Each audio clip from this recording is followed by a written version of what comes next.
এই দেশকে যদি আবার ফিরায় আনতে হয় তার জায়গায়, আপনাদের লাকসামে অনেক ভাই আছে না যে বিদেশে চাকরি করে, মিডল ইস্টে মধ্যপ্রাচ্যে চাকরি করে আছে না, তারা তাদের পরিশ্রম করে কষ্ট করে আপনাদের টাকা পাঠায়, ব্যাংকে টাকা পাঠায়, সেই টাকাগুলো মেরে দিয়েছে পুরো।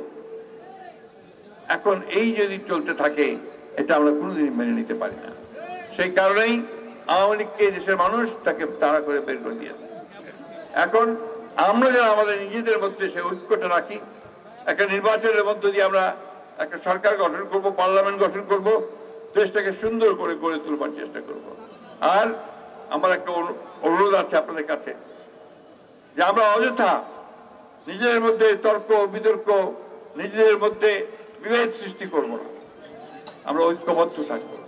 এই কথাটা আমি আপনাদের লাকসামকে এই জন্য বলছি, এটা খুব বেশি প্রয়োজন আজকে আপনাদের, শুধু লাকসাম নয় সমগ্র বাংলাদেশে ওই ঐক্যটা সবচেয়ে বেশি দরকার। ভাই বন্ধু সবাই আপনারা আমাদের ভাই বন্ধু, আমার ছোট ভাই ছেলের মতো।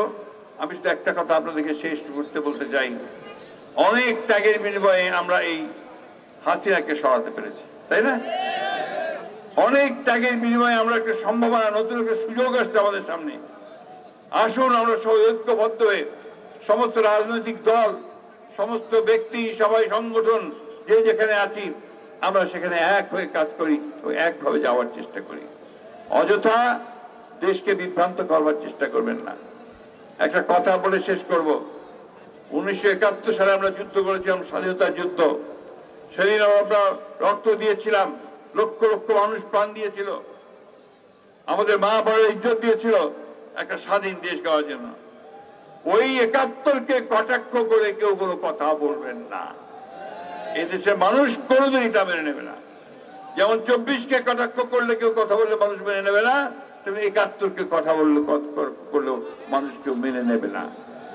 আসুন আমরা সবাই ঐক্যবদ্ধ হয়ে কাজ করি।